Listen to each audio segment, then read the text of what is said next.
Few singer-songwriters exemplify the country spirit like Loretta Lynn.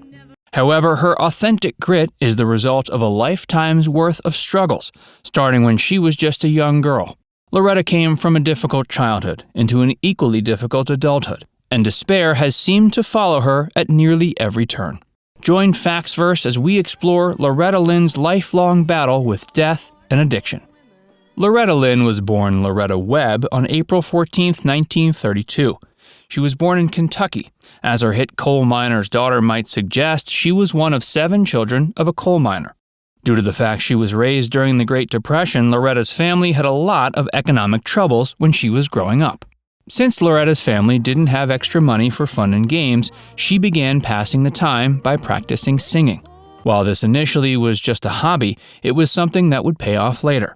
Although the family couldn't afford instruments, Loretta toiled away the hours singing and rocking her younger siblings to sleep. Loretta's tough home life led her to make the decision to marry at an early age. Some sources indicate she married at 16, but others indicate it was 13. Whatever age, she was certainly much too young to enter into the decision. But despite some troubles early on, she and her husband stayed together until his death many years later. Loretta's husband was a man named Oliver Lynn, and he was 21 years old when they married.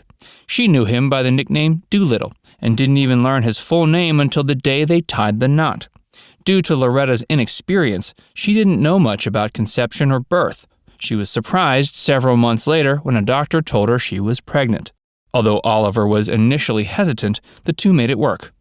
Although Loretta had never before picked up a guitar, Oliver bought her one as a birthday gift one year because he felt her singing voice had a lot of promise. It was this that inspired Loretta to begin practicing as a singer-songwriter in hopes of someday striking it big. She was coming from a time when there weren't a lot of female singer-songwriters, and this has led her to be known as a pioneer. Eventually, Loretta was working alongside local bands and performing at various live events around her area.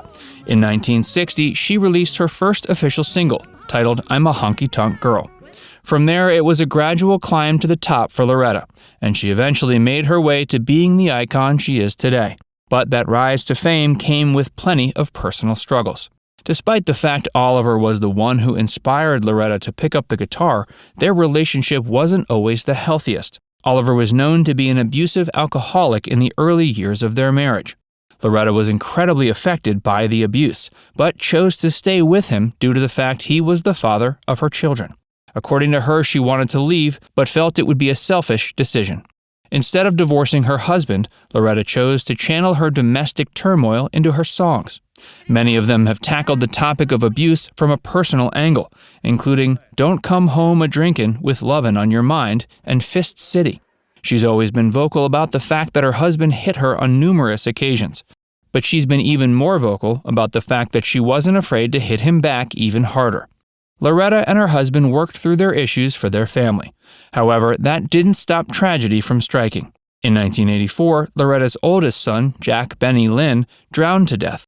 According to Loretta, it was one of the most devastating experiences of her life, and something that stays with her to this day. She was so deeply affected, her brain refused to remember the details of his funeral as a defense mechanism. The death of her eldest son Jack was just one of many personal tragedies Loretta has experienced. Hey, if you're enjoying this video so far, make sure you hit the like button and subscribe to Factsverse if you haven't already.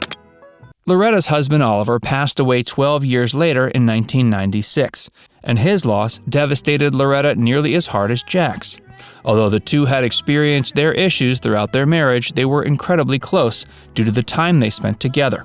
In 2013, Loretta's oldest daughter died. 3 years later, her oldest grandson died. He was Jack's son. Besides the death of some of her closest family members, Loretta has also had to experience the death of one of her closest personal friends. That was fellow country singer Patsy Cline, a performer who acted as somewhat of a mentor to Loretta during her early days as a musician. Both Loretta and Patsy appeared to be destined for great things when it came to the country music scene, but fate decided to cut Patsy's life short well before her time. She died in a plane crash at age 30, leaving young Loretta stricken with grief. Although Patsy died at a young age, her memory never died in Loretta's mind.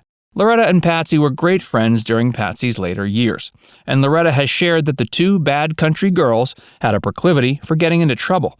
According to Loretta, the two would likely be in prison today if it weren't for Patsy getting her life cut short. Although this was certainly a joke, one could imagine Loretta might gladly pay that price if it meant she could see her friend again.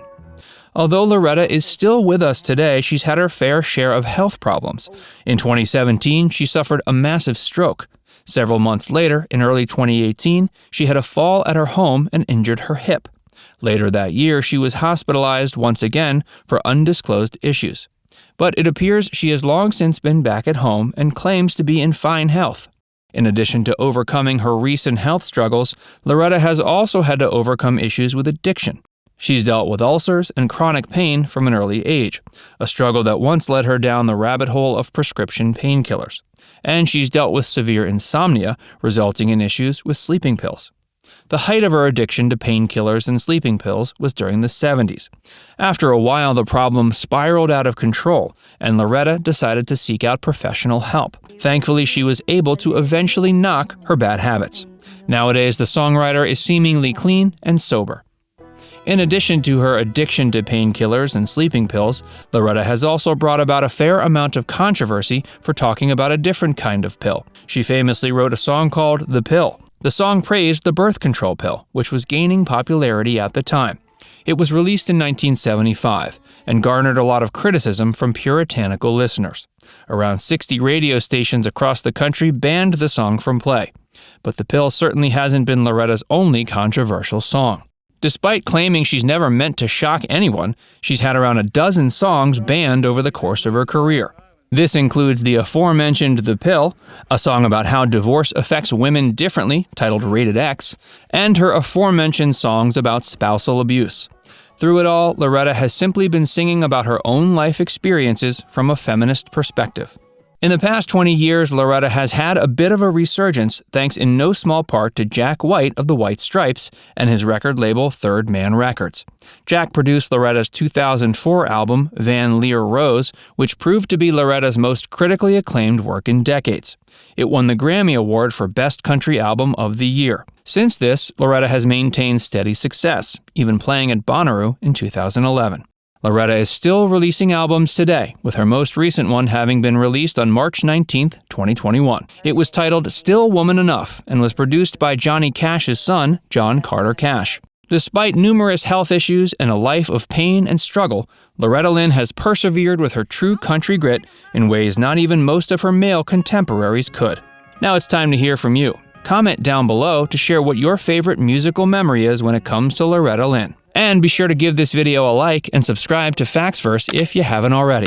Click the bell icon to stay updated on all our latest content.